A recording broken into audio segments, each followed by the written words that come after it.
Assalamualaikum warahmatullahi wabarakatuh. Salam sejahtera untuk kita semua.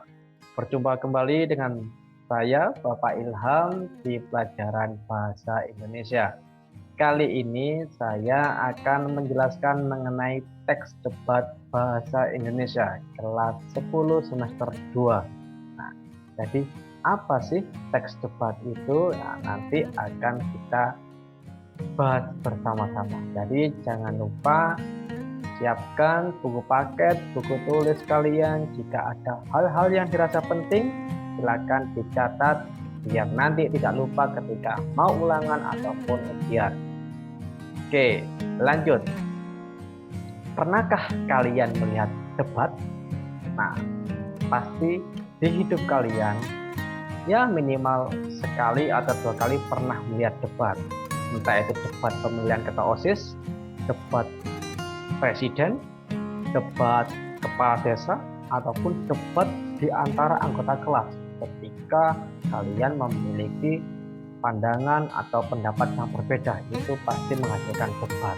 Nah, jadi di hidup kalian pasti tidak jauh yang namanya debat atau perdebatan. Nah, tapi apakah nanti sesuai dengan kaidah atau aturan yang disepakati oleh masyarakat luas? Nah, mari kita bahas bersama-sama.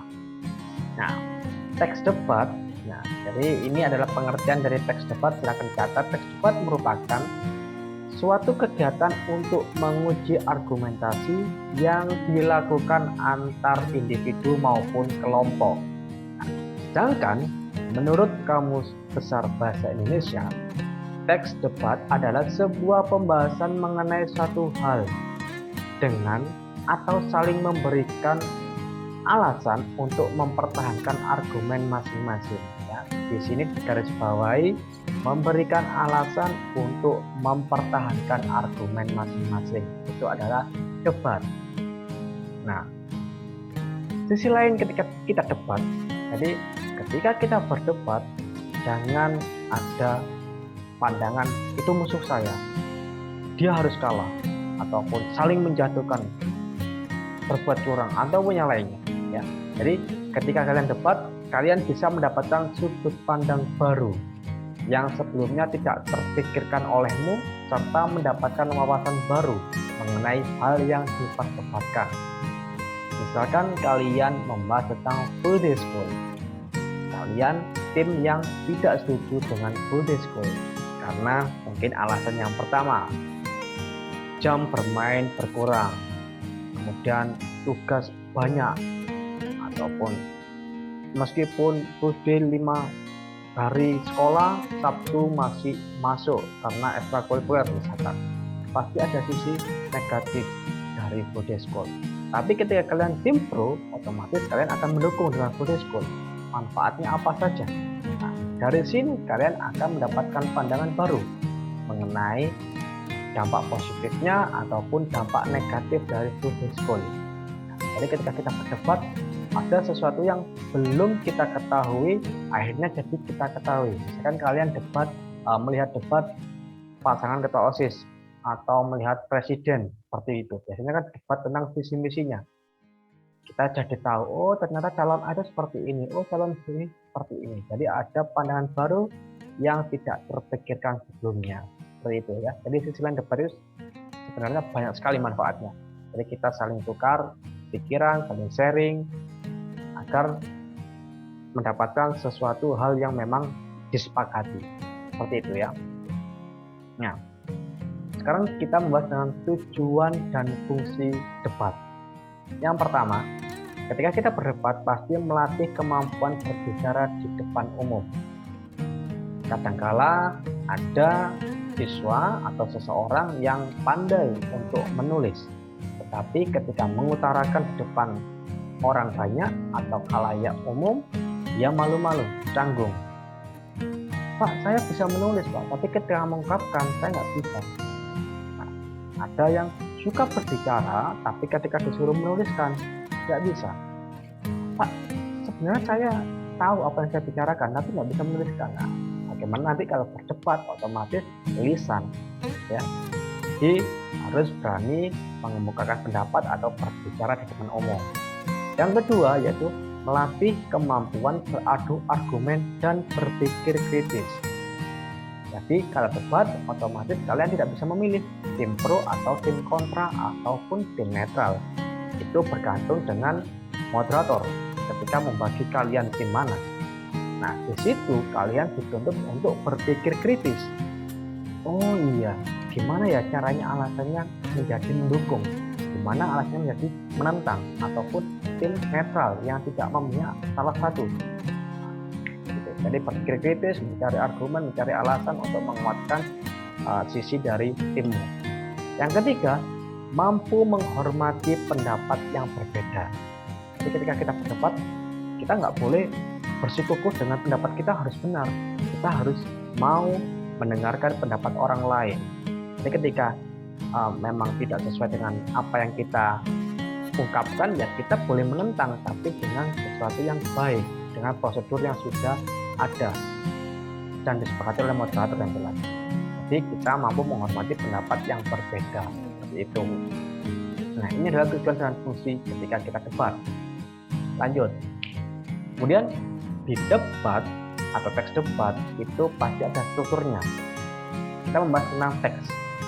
Jadi ketika sebelum debat dimulai, kita pasti mempunyai rincian atau rancangan teksnya. Nah, apa saja strukturnya? Ada 4. Yang pertama itu pengenalan. Bagian ini berisi pengenalan diri dari masing-masing tim debat. Jadi biasanya ketika kita berdebat, pasti di awal itu ada perkenalan. Perkenalkan, nama saya Muhammad Ilham Aroza dan rekan saya A, rekan kedua saya benar, kami dari tim pro ingin menyampaikan beberapa pendapat mengenai bla bla bla. Jadi ada perkenalan, biasanya ada yel-yel juga. Selamat pagi semuanya. Ya, intinya bagaimana perkenalan ini biar kita menjadi percaya diri, tidak terlihat grogi, canggung seperti itu. Lawan pun juga bisa keok ataupun grogi ketika tim lawan mempunyai yel-yel yang bagus. Gitu ya. Jadi yang pertama ada pengenalan anggota tim. Ini belum masuk ke materi. Yang kedua penyampaian argumen. Nah, penyampaian argumen ini bagian ini berisi penyampaian argumen dari masing-masing tim mengenai mosi yang sudah ditentukan. Argumen harus didukung dengan data dan fakta. Argumen adalah pendapat. Jadi ketika kalian berpendapat, itu pasti ada data dan faktanya. Tidak boleh ketika berdebat kita membahas sesuatu yang memang abu, belum pasti. Ya boleh belum pasti, tapi yang datanya harus valid menurut pakar, menurut penelitian, menurut surat kabar harian dan seterusnya. Seperti itu ya. Yang ketiga, debat. Nah, ini adalah intinya. Setelah masing-masing tim menyampaikan argumen, tim pro yang mendukung, tim kontra yang menentang, tim netral yang tidak memilih salah satu, barulah mereka masuk ke bagian inti struktur teks debat, yaitu di bagian ini setiap tim saling menyampaikan sanggahan mereka dengan bahasa yang sopan. Tapi yang dimaksud debat adalah saling menyanggah. Tim pro sudah berpendapat mendukung, kemudian tim kontra otomatis tidak setuju dengan pendapat si tim pro. Mohon maaf, tadi Anda berpendapat seperti ini. Nah, seharusnya akhirnya berdebat. Ya, ini penting. Tetapi ketika kalian misalkan tim pro ini mendukung, tim kontra menentang, ya, kemudian saling berargumen tapi kokoh dengan pendapatnya masing-masing, tidak ada yang menyanggah, ya otomatis tidak ada yang berdebat. Mereka jalan yang berbeda karena ini mendukung, ini menentang. Nah, debatnya adalah A bilang A, kemudian B tidak setuju dengan perkataan A. Si A juga gitu, tidak setuju dengan perkataan B, nya umpan balik, terjadilah perdebatan seperti itu.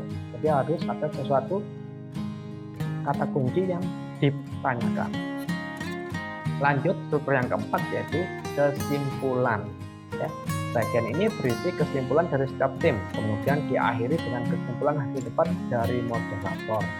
Nah, setelah berdebat biasanya ada pembicara ketiga yaitu menyimpulkan hasil debat, entah itu setuju, tidak setuju ataupun netral. Ya, ingat-ingat ada 4 struktur debat. Yang pertama tadi ada pengenalan, yang kedua penyampaian argumen, yang ketiga ada debat, dan yang keempat ada kesimpulan. Ingat-ingat, silakan dicatat jika merasa penting karena nanti juga akan keluar ketika ulangan harian seperti itu. Oke, lanjut. Nah, kita sekarang membahas unsur-unsur debat. Apa sih unsur-unsur itu? Ya, seperti di teks-teks sebelumnya, pasti ada namanya unsur-unsur.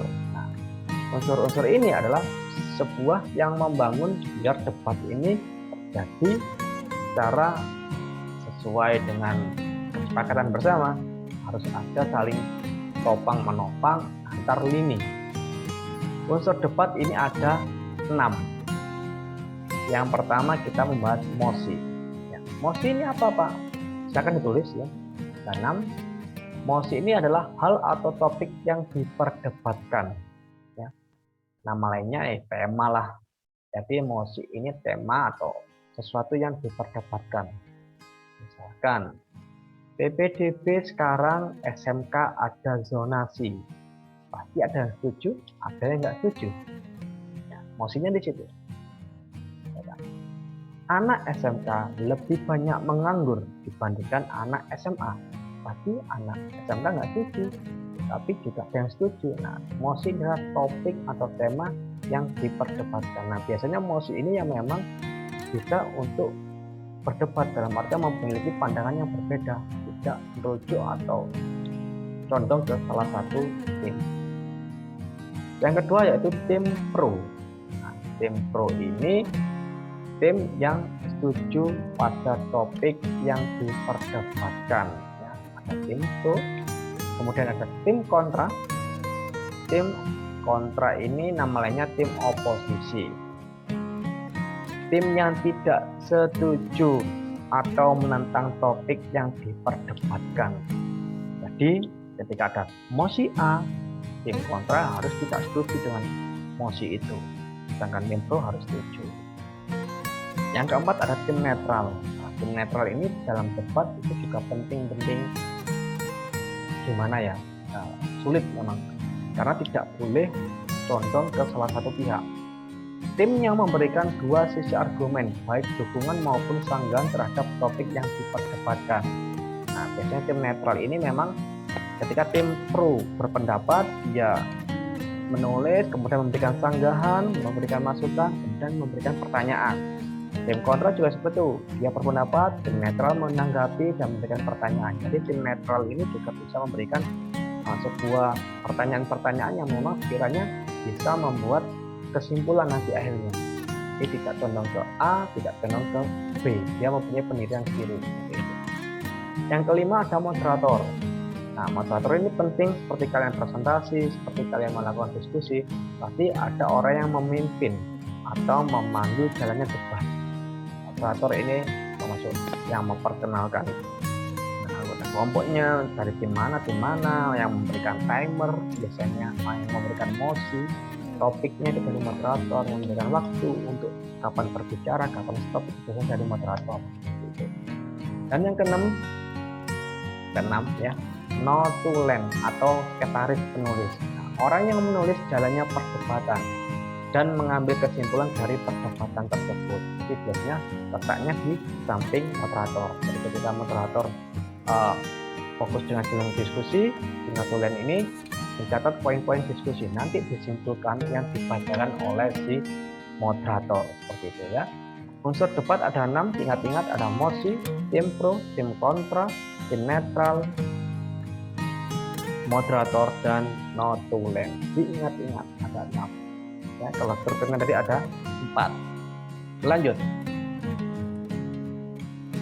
ya. Kaidah bahasa teks debat. Ketika kita berdebat pasti ada aturan-aturan, ciri-ciri jika kita berdebat menggunakan bahasa seperti apa sih?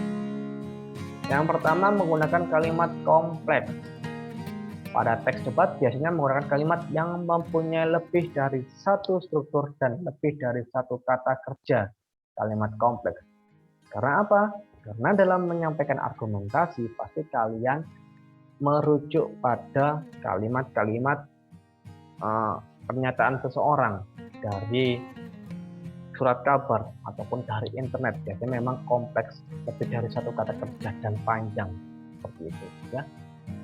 Nah, mungkin kalau kalian berdebat jutek, singkat-singkat, tidak akan bisa berdebat. Pasti kalau berdebat itu panjang lebar seperti itu kalimatnya. Yang kedua, menggunakan konjungsi. Pasti di setiap teks pasti menggunakan konjungsi. Pada teks debat sering memanfaatkan konjungsi yang menghubungkan kata-kata ataupun kalimat, yaitu tadi ya. Karena dalam debat itu pasti kita seringkali menggunakan kalimat yang panjang untuk menyusun alasan atau argumen untuk menguatkan pendapat kita. Yang ketiga, menggunakan kata rujukan. Nah, seperti yang saya bahas di awal tadi, di argumen pasti kalian akan merujuk pada pendapat seseorang dari surat kabar, dari internet ataupun yang lainnya. Pada teks debat biasanya menggunakan kata rujukan sebagai pemberi informasi, yang sifatnya data ataupun fakta. Menurut penelitian dari Harian Kompas menyebutkan bahwa memang SMK itu penyumbang pengangguran terbanyak, karena anak SMK banyak sekali yang tidak melanjutkan kuliah tapi juga tidak bekerja. Ada penelitian dari dinas sosial, dari dinas tenaga kerjaan misalkan seperti itu. Jadi ada kalimat yang menunjukkan itu informasi atau rujukan. Nah, jadi bahasanya ada 3 itu. Nah, lanjut. Tidak terlalu cepat ya. Jadi kita bahas yang enak saja, nyantai. Poin yang keempat sekarang yaitu etika ketika berdebat. Bagaimana sih orang berdebat itu yang benar? Jadi ketika kita berdebat itu pasti yang pertama cara. Ada 3. Etika ketika berdebat. Yang pertama didasari dengan pemikiran yang logis, sehat, dan objektif. Logis yaitu masuk akal yang bisa diterima orang lain. Jangan menghubung-hubungkan, misalkan ketika debat menghubungkan sesuatu yang dirasa masuk akal gitu. Jadi harus yang memang dipikirkan juga bisa. Sehat. Kalimat yang sehat ini bisa diterima itu tadi akal sehat.